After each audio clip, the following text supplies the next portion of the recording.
Hi, my name is Ross. I'm a legal caseworker at Access. We help people to get the right care and support in place, and we know that key to this is having an accurate needs assessment. In this video, I'm going to run through some pointers to help with this. If you are a family member or carer, this video should also help you understand your own involvement with the assessment. So who should be able to take part in my assessment? A needs assessment must be conducted with the involvement of not only you, but also any family member or friend who cares for you, and anyone else who would like to be involved. If you can't ask for this, then the local authority must still ensure that the people important to you are invited to take part. If you have difficulty taking part in the assessment, then any changes or support to help you take part should be arranged. If you will still have difficulty, then the local authority must make sure that you have a supporter available to help you to be as involved as possible.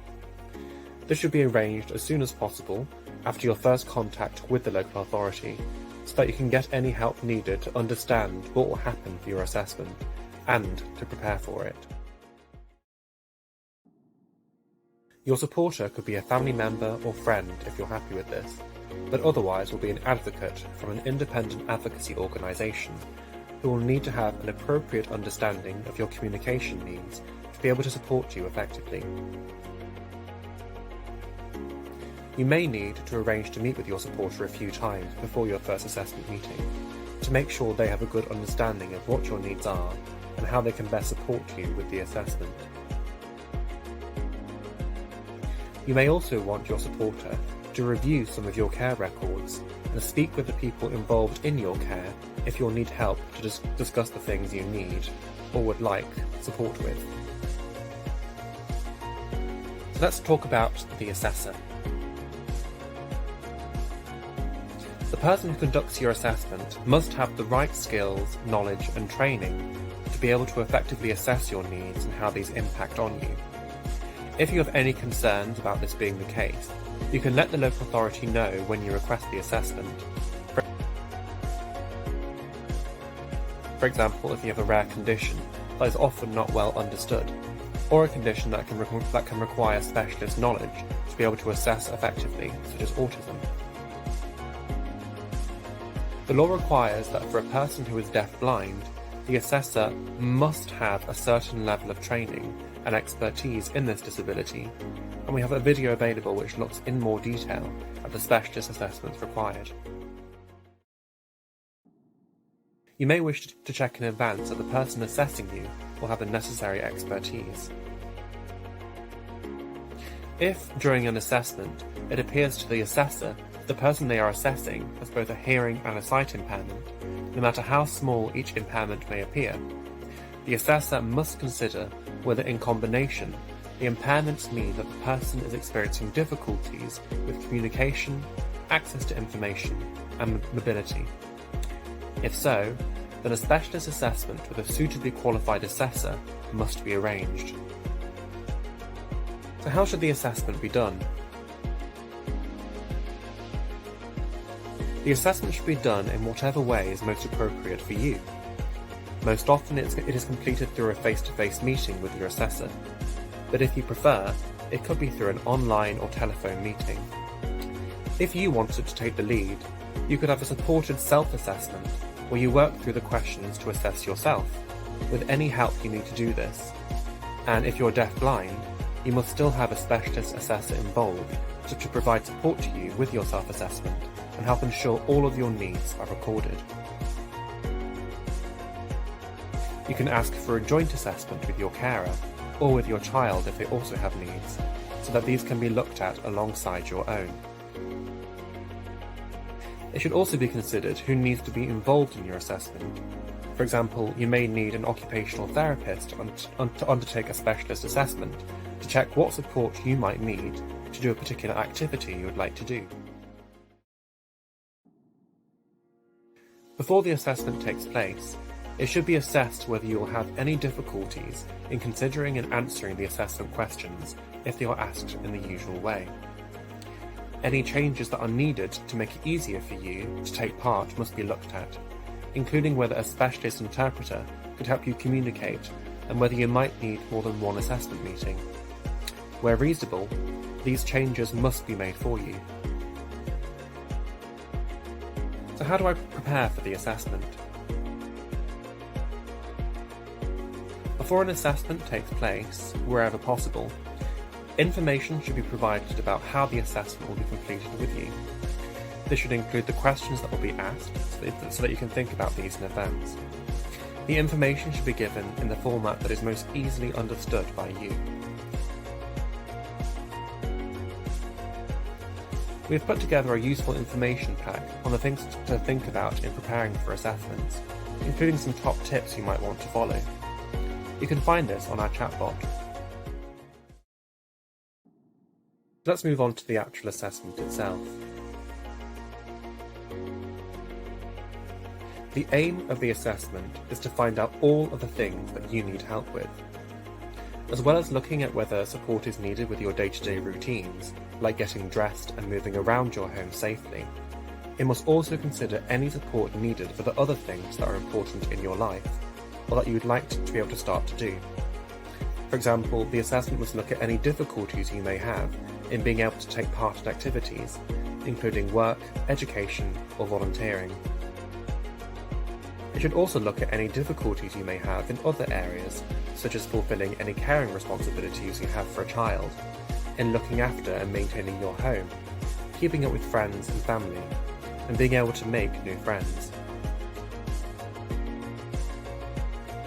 It's just as important for these wider areas to be considered during the assessment, so that any need for support can be identified and then met. None of these needs should be ignored or treated as any less important. If you're a deaf-blind person, your specialist assessor must look at some additional areas to see if you have any difficulties and need any support.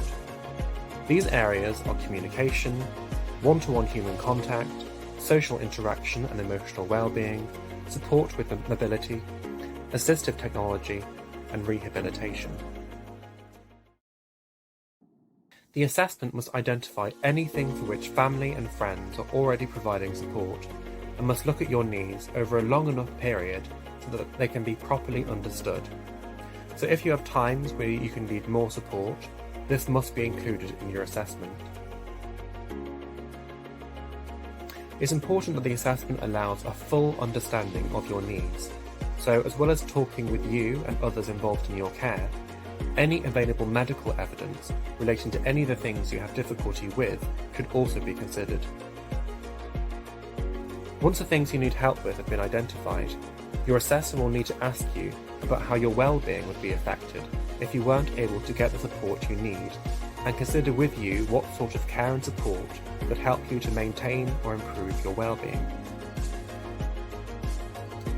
When looking at your well-being here, any effect on your physical, mental and emotional well-being should be considered, but also all other aspects that can affect how well you feel about your life, such as being able to maintain personal dignity, having control over your day-to-day life, and having the opportunity to take part in things like work, education, volunteering and recreational activities. Your assessment must then be clearly recorded in an assessment document, which you should be given a copy of after the assessment, so you can check that it accurately shows the things you need help with. If you can't consider this yourself, then a copy should be given to someone who can do this for you.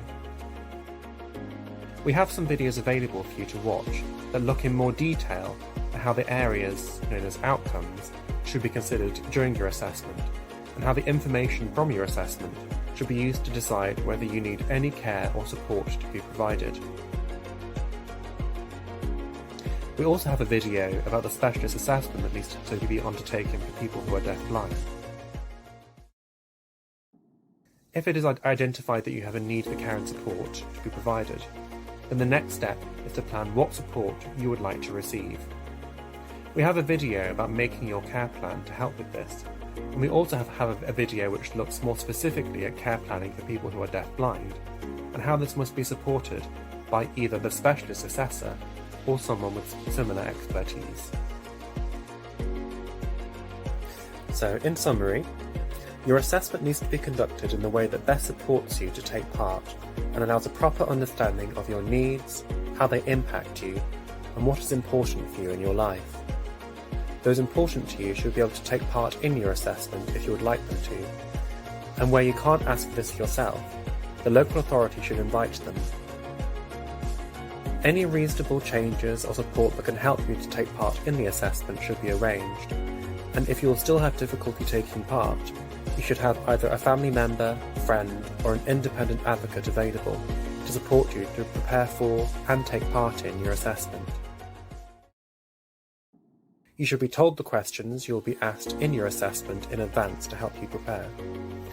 Your assessor must have the right skills, knowledge and training to be able to effectively assess your needs and their impact upon you. For people who are deaf-blind, the assessor must have a certain level of training and expertise, and they must be able to properly assess the need for support in a number of additional areas. The assessment must identify all the things you can need support with, even if there are times you won't need the support, or if your family or friends already provide you with support. If you're unhappy with the way your assessment has been carried out, or do not feel your assessment document gives a proper reflection of the things you need care and support with, you should seek advice as soon as possible. You may want to use our chatbot for help on what to do next.